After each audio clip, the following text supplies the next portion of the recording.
Welcome to special analysis. నేను రమ్మ మండవ. ఈరోజు అనాలిసిస్లో భాగంగా నేను ఒక టైటిల్ పెట్టున్నాను. అది చూసినట్లయితే మీరు తెలంగాణ టీడీపీ నేతలను చూసి ఏపీ నేతలు ఏం నేర్చుకోవాలి. ఈ వీడియో తప్పకుండా చూడాలి. మీరు ఈ వీడియో చూస్తున్న వాళ్ళంతా కూడా షేర్ చేయాలి. ఇక్కడ మనం చూసినట్లయితే తెలంగాణ టీడీపీ నేతలతో నేను ఎందుకు పోలుస్తా ఉన్నాను ఏపీ నేతలను అంటే ఇది సందర్భం. ఒకవైపు పంచాయతీ ఎలక్షన్స్ జరిగాయి. రాష్ట్రం అంతా కూడా ఇంకా జరుగుతూ ఉన్నాయి చాలా చోట్ల. అలాంటిది ఒక నడిపించే నాయకుడు లేడు టీడీపీకి ఈ రోజున. కనీసం పార్టీకి అధ్యక్షుడు లేడు. అటు చంద్రబాబు నాయుడు కూడా అండగా లేరు. అయినా సరే మనం చూస్తే ఉమ్మడి కరీంనగర్‌లో కావచ్చు, ఉమ్మడి ఖమ్మం లాంటి చోట కావచ్చు, ఆ క్యాడర్ ఒక్కటే సోలోగా సెల్ఫ్ సస్టైన్డ్‌గా వాళ్ళ ముందుకు వెళ్ళే ప్రయత్నం చేయటం, కొన్ని సర్పంచుల్ని, కొన్ని పంచాయతీని గెలుచుకోవడం, కొన్ని చోట్ల యునానిమస్ కావడం ఇది నిజంగా ఒక వండర్ ఇది. టీడీపీకి ఒక పటిష్టమైన క్యాడర్ ఉంది. పార్టీ నిర్మాణం ఏ ముహూర్తంలో ఎన్టీఆర్ లాంటి వాళ్ళు దానికి ఆ పార్టీకి శంకుస్థాపన చేశారో గానీ, యాక్చువల్‌గా పార్టీకి శంకుస్థాపన అనం. పార్టీ ఆయన చేతుల మీదుగా పురుడు పోసుకుందో గానీ అది మంచి ముహూర్తం. అందుకే టీడీపీ ఎన్ని కష్టాలొచ్చినా, ఎన్ని క్రైసిస్‌లొచ్చినా వాటన్నిటిని చాలా ఈజీగా దాటుకుంటూ వచ్చేసింది. సో, అప్పటి నుంచి కూడా ఆ క్యాడర్ కూడా అంతే స్ట్రాంగ్‌గా ఉండింది పార్టీకి. మనం చూసుకుంటే ఎమోషనల్ మీద బిల్డ్ అయిన పార్టీలు కొన్ని ఉంటాయి. లైక్ టీఆర్ఎస్ తెలంగాణ సెంటిమెంట్ మీద బిల్డ్ అయింది. ఆ పార్టీ నుంచి, ఈ పార్టీ నుంచి వచ్చిన నేతలు తప్ప దానికి సొంతగా పార్టీకి నేతలు, క్యాడరు ఉండదు. Same as it is YSRCP. ఒక వైఎస్ మరణం మీద, జగన్మోహన్ రెడ్డి జైలు సెంటిమెంట్ మీద నిర్మాణమైన పార్టీ అది. సో, అందుకే ఒక్క ఓటమితోనే ఈరోజు జగన్మోహన్ రెడ్డి గాని, అటు కేసీఆర్ గాని కుంగిపోతా ఉన్నారు. పైకి లేవలేని స్థితిలో కునారిల్లిపోతా ఉన్నారు. సో, అదే వేరేస్ ఒక టీడీపీ తీసుకున్నా, కాంగ్రెస్ తీసుకున్నా, ఒక బీజేపీ తీసుకున్నా స్ట్రాంగ్ క్యాడర్ బేస్డ్ పార్టీలవి. పునాది చాలా స్ట్రాంగ్‌గా ఉంటుంది ఈ పార్టీలు. అందుకే ఎవరు కూడా కదిలించలేరు.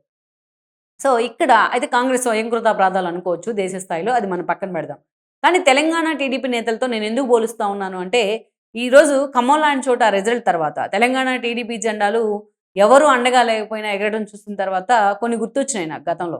నేను ఆల్మోస్ట్ ఒక 5, 6 ఇయర్స్ ఆ పార్టీ బీట్ కవర్ చేశాను. నేను ఆల్మోస్ట్ 20 ఏళ్ళు మెయిన్ స్ట్రీమ్ మీడియాలో పనిచేశాను. అయితే చాలామంది తెలంగాణ నేతల్ని చూసిన సందర్భం ఉండేది. వాళ్ళతో మాట్లాడిన సందర్భం ఉండేది. వాళ్ళతో కలిసి వాళ్ళు ఇంటర్వ్యూలు చేసిన సందర్భం ఉండేది. అయితే తెలంగాణ నేతలకు, ఏపీ నేతలకు ఉన్న వేరియేషన్ ఏంటి అనేది చాలా సార్లు మా మధ్య డిబేట్‌కొస్తా ఉండేది. చర్చకొస్తా ఉండేది. ఇక్కడ తెలంగాణ టీడీపీ నేతలు చూసినట్లయితే ఓకే. తెలంగాణలో తెలంగాణ ఉద్యమం తర్వాత ఉద్యమం ముందు నుంచే ఉంది. కేసీఆర్ లాంటి వాళ్ళు తెలంగాణ నుంచి టీడీపీని పూర్తి స్థాయిలో బయటికి పంపించే ప్రయత్నం చేశారు. ఆ రోజు చంద్రబాబు నాయుడు తెలంగాణ మద్దతుగా లేఖిచ్చినప్పటికీ చంద్రబాబు నాయుడు గట్టిగా తుమ్మినా తెలంగాణకు వ్యతిరేకంగా ముద్రేసేవాళ్ళు. చంద్రబాబు నాయుడు ఆ రోజు ఎలాంటి కారణాలు లేకుండానే జేఏసీ నుంచి కూడా బయటికి పంపించారు. ఎందుకంటే చంద్రబాబు నాయుడు లాంటి ఒక టవరింగ్ పర్సనాలిటీ గానీ, టీడీపీ లాంటి ఒక క్యాడర్ గానీ, ఆ పార్టీ గానీ తెలంగాణలో ఉంటే తమకు ఎగ్జిస్టెన్స్ ఉండదు అనేది కేసీఆర్‌కి తెలుసు. తన పార్టీ కూడా ఎగ్జిస్టెన్స్ ఉండదు అనేది తెలుసు కాబట్టి చాలా స్ట్రాటజిక్ ప్లే చేసే ప్రయత్నం చేశారు. కేసీఆర్ మాయలో ఆ రోజు తెలంగాణ సమాజం పడింది. ఇచ్చింది కాంగ్రెస్, మద్దతు ఇచ్చింది బీజేపీ బిల్లుకు. కానీ ఆ రోజు చంద్రబాబు నాయుడిని పూర్తి స్థాయిలో తెలంగాణ వ్యతిరేకంగా చూపించే ప్రయత్నం చేశారు. తాను తెలంగాణ జాతిపితగా ప్రొజెక్ట్ అయ్యారు కేసీఆర్.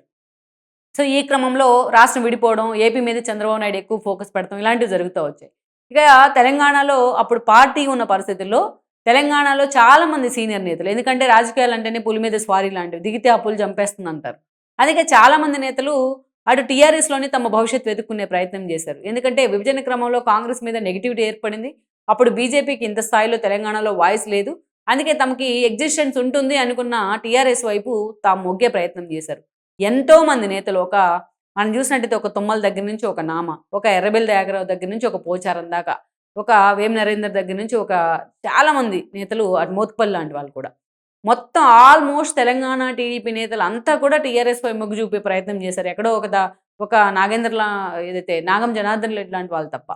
అయితే ఇక్కడ ఒక ప్లస్ పాయింట్ ఏమైంది అంటే వాళ్ళు అటు మొగ్గు చూపారు.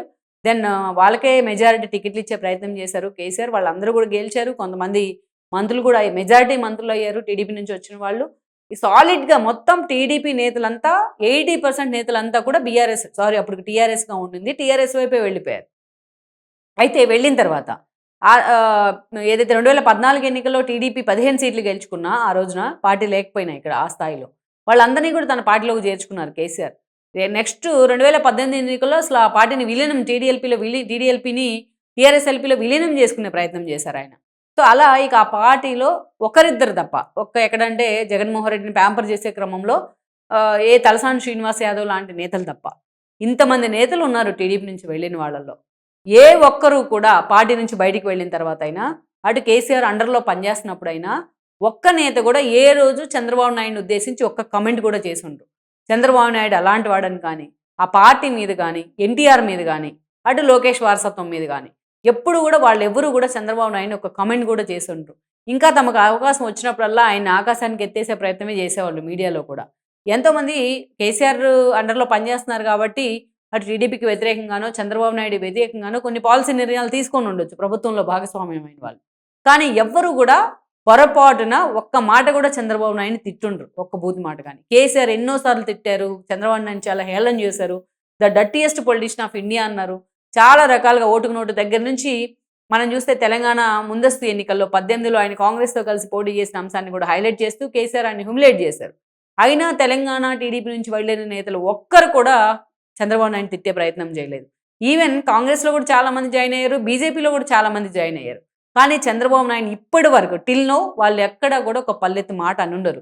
మొన్నటి ఎన్నికల్లో చంద్రబాబు నాయుడు ఏపీలో తిరిగి సీఎం అయిన తర్వాత ఆయన తెలంగాణ పార్టీ ఆఫీస్‌కి వచ్చి కూర్చుంటే ఇతర పార్టీలో ఉన్న తెలంగాణ మాజీ టీడీపీ నేతలంతా వచ్చి ఆయన్ని కలిసారు.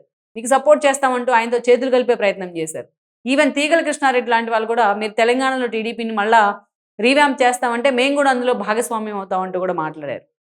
వీళ్ళు కేవలం ఆ స్థాయిలో డిగ్నిఫైడ్‌నెస్ మెయింటైన్ చేయడమే కాదు తెలంగాణ టీడీపీ నేతలు. అప్పుడు పార్టీ తెలంగాణలో పూర్తి స్థాయిలో ఎస్టాబ్లిష్ అయ్యే క్రమంలో కూడా వాళ్ళంతా పార్టీకి ఒక లేయర్ లాగా ఉండేవాళ్ళు ఏపీ నేతల్ని కలుపుకొని. పార్టీకి ఏదైనా కష్టం వస్తే ప్రధానికి చంద్రబాబు నాయుడు స్పందించాల్సిన అవసరం ఉండేది కాదు. పార్టీ అధిష్టానం వైపు కూడా చూసేవాళ్ళు కాదు. కింద స్థాయిలోనే ఈ లేయర్ లాగా ఫామ్ అయిపోయి ఒక షీల్డ్ లాగా పార్టీని కాపాడుకుంటూ వచ్చేవాళ్ళు. కొంతమంది ఏపీ నేతలు కూడా వాళ్ళకి ఒక కోడెల దగ్గర నుంచి చాలామంది నేతలు ఆ రోజు సపోర్ట్‌గా ఉండేవాళ్ళు. వీళ్ళంతా కలిసి తెలంగాణ లేకపోతే ఆంధ్ర అన్న భేదం లేకుండా పనిచేసేవాళ్ళు. ఇంక్లూడింగ్ తర్వాత రోజుల్లో మధ్య విభేదాలు వచ్చాయేమో గానీ ఇప్పుడు సీఎంగా ఉన్న రేవంత్ రెడ్డి, అటు మినిస్టర్‌గా ఉన్న పయ్యావుల కేశవ్ లాంటి వాళ్ళు కూడా అంత క్లోజ్ బడ్డీస్‌గా ఉండేవాళ్ళు ఆ రోజున. పార్టీకి ఏ కష్టం వచ్చినా, ఒక విమర్శ వచ్చినా, ఏదైనా ఇష్యూ వచ్చినా, ధర్నా చేయాలన్నా చంద్రబాబు నాయుడు గైడెన్స్‌లో వీళ్ళు పనిచేసేవాళ్ళు. మొత్తం ఒక షీల్డ్ లాగా పార్టీని అంటిపెట్టుకొని ఒక కడియం శ్రీహరి దగ్గర నుంచి ఎంతోమంది నేతలు. మన పేర్లు ఇంకా చాలా మంది చెప్పుకోలేదు కూడా. సో, అలా ఒక షీల్డ్ లాగా నిలబడేవాళ్ళు పార్టీకి. వాళ్ళలో ఒక నచ్చే క్వాలిటీ ఏంటంటే ఈరోజు వాళ్ళు ఎవరు వెళ్ళినా చంద్రబాబు నాయుడిని కేసీఆర్ తప్ప ఎవరు కూడా విమర్శించిన సందర్భం లేదు. ఈరోజు రాష్ట్రాలకు సంబంధించిన వివాదాల్లో రేవంత్ రెడ్డి ఒకటి అరా బనకచర్ల లాంటివి వ్యతిరేకిస్తున్నా చంద్రబాబు నాయుడు మాట వచ్చినప్పుడల్లా ఆయన ఎప్పుడు కూడా చంద్రబాబు నాయుడు శిష్యుని అని చెప్పుకుంటూ వస్తూ ఉన్నారు. వేరేజ్ ఏపీ నేతలకు వస్తే ఆ పార్టీ నుంచి చాలా మంది వెళ్ళిపోయారు చంద్రబాబు నాయుడు క్రైసిస్లో ఉన్నప్పుడు. ఈవెన్ కొడాలి నాని లాంటి వాళ్ళు వెళ్ళిపోయారు, వంశీ లాంటి వెళ్ళిపోయారు, దేవినేని అవినాష్ లాంటి వెళ్ళిపోయారు. చాలామంది ఈరోజు వైఎస్ఆర్సీపీలో ఉన్న మెజారిటీ నేతలు రోజా దాకా మెజారిటీ నేతలు అందరిది కూడా టీడీపీని, టీడీపీ స్కూల్ ఆఫ్ పాలిటిక్సే. వాళ్ళు బీఫామ్ తీసుకుంది టీడీపీ నుంచే, వాళ్ళ రాజకీయాలు ఓనమాలు దిద్దింది టీడీపీ నుంచే. కానీ ఎంత దారిద్ర్యం అంటే టీడీపీకి అది ఎంత దారుణంగా చంద్రబాబు నాయుడు వాళ్ళు టార్గెట్ చేసేవాళ్ళు. వాళ్ళ ఫ్యామిలీని, వాళ్ళ ఫ్యామిలీ మెంబర్స్ని, ఇంట్లో లేడీస్ని, వాళ్ళ క్యారెక్టర్ని, లోకేష్ పుట్టుకను కూడా అవమానించిన సందర్భాలు ఉన్నాయి. ఎంత దారుణంగా బిహేవ్ చేసేవాళ్ళు అంటే అంత దారుణంగా బిహేవ్ చేసేవాళ్ళు. సో ఎవరు కూడా తెలంగాణ నేతల నుంచి వీళ్ళెవరు కూడా పాఠాలు నేర్చుకునే ప్రయత్నం చేయాల. తిట్టొచ్చు, పాలసీలు మేకింగ్ విషయంలో కావచ్చు, ఏమైనా విధానాల పరంగా వ్యతిరేకత ఉంటే విమర్శలు చేయొచ్చు. కానీ ఆ పరిధులు దాటి భువనేశ్వర్ని క్యారెక్టర్ అసోసియేషన్ చేసే వరకు, లోకేష్ పుట్టుకను అవమానించే వరకు చంద్రబాబు నాయుడు కన్నీళ్లకు కూడా కారణమయ్యేవాళ్ళు. అంత సుదీర్ఘ రాజకీయాల్లో ఏ రోజు తెలంగాణలో అసెంబ్లీ ఉన్నప్పుడు, అసెంబ్లీలో కానీ, బయట కానీ, ప్రెస్ మీట్లో కానీ చంద్రబాబు నాయుడు ఏ రోజు కూడా కన్నీళ్లు పెట్టుకున్న సందర్భం లేదు. బాబ్లీ ప్రాజెక్టు విషయంలో దాన్ని అడ్డుకోవడానికి వెళ్తే ఆ రోజు తన పార్టీ నేతల మీద లాఠీ చార్జ్ జరిగితే ఆయన ఆ రోజు కన్నీళ్లు పెట్టుకున్నారు. ఒక ఎర్రనాయుడు చనిపోతే పాడమోస్తూ కన్నీళ్లు పెట్టుకున్నారు. ఒక కోడ్లా చనిపోతే పాడమోస్తూ కన్నీళ్లు పెట్టుకున్నారు. కానీ తన భార్యని ఆ స్థాయిలో అవమానించినందుకు, ఆమె క్యారెక్టర్ అసాసినేషన్ చేసినందుకు చంద్రబాబు నాయుడు అరగంట సేపు కన్నీళ్లు పెట్టుకున్నారు. అది ఏపీ నేతల స్థాయి. ఎవరు కూడా అంటే ఏపీ నేతలు సపోర్ట్ చేయలేదా అంటే పార్టీ కష్టంలో ఉన్నప్పుడు వచ్చారు, ధర్నాలు చేశారు, నిరసన సపోర్ట్ చేశారు. కానీ పార్టీకి అవసరమైనప్పుడు అంత వాయిస్ వినిపించే ప్రయత్నం ఎవరు కూడా చేయరు. తెలంగాణ నేతలు ఉన్నంత కమిటెడ్గా ఏపీ నేతలు ఉండరు. దట్టు టికెట్ల ఎంపికలో కూడా పార్టీ అధిష్టానం చేసిన కొన్ని లోపాలు పార్టీని కమర్షియలైజ్ చేస్తూ ఉంది.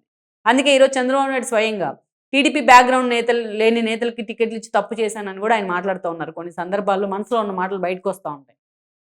సో ఈరోజు అంతేకాదు జగన్మోహన్ రెడ్డి రూపంలో ఆయన ప్రతిపక్షంలో ఉన్న ఆయన బర్త్డే రూపంలో రక్తాభిషేకాలు జరుగుతూ ఉన్నాయి, ర్యాలీలు జరుగుతూ ఉన్నాయి, అరాచకాలు జరుగుతూ ఉంటే ఈరోజు పార్టీ నేతలు ఎవరు కూడా వచ్చి దాన్ని ఖండించే ప్రయత్నం చేయరు. మీడియా ముందు ప్రభుత్వం చూసుకుంటుందిలే అన్న క్వశ్చన్లో ఉన్నారు, ఆ లెదర్జీలో ఉన్నారు. ఇవే చాలా పార్టీని కూడా డ్యామేజ్ చేసే అంశాలు అంటే ఇవే. ఓన్లీ లోకేష్ చూసుకుంటారు, చంద్రబాబు నాయుడు చూసుకుంటారు అంటే అన్ని వాళ్లే చూసుకోరు. పార్టీ నేతలు ఉన్నందుకు, మీకు టికెట్లు ఇచ్చిందెందుకు, మీరు మంత్రులు అయిందెందుకు, ఎమ్మెల్యేలు అయిందెందుకు, ఇంతమంది వాయిస్ ఉంది, ఎవరు కూడా బయటకు వచ్చి ఖండించే ప్రయత్నం కూడా చేయరు. కనీసం దాన్ని జరిగేటప్పుడే అడ్డుకుంటే కొంత ఇంపాక్ట్ కూడా తగ్గుతుంది. రాష్ట్రంలో ఏం జరుగుతుంది అనేది ఒక పాజిటివ్ వైబ్ వెళ్తుంది. కానీ అది కూడా ఎవరు టీడీపీ నేతలు, టీడీపీ క్యాడర్ చేయరు. ఆ క్వశ్చన్ ఆ లెదర్జీలో ఉన్నారు.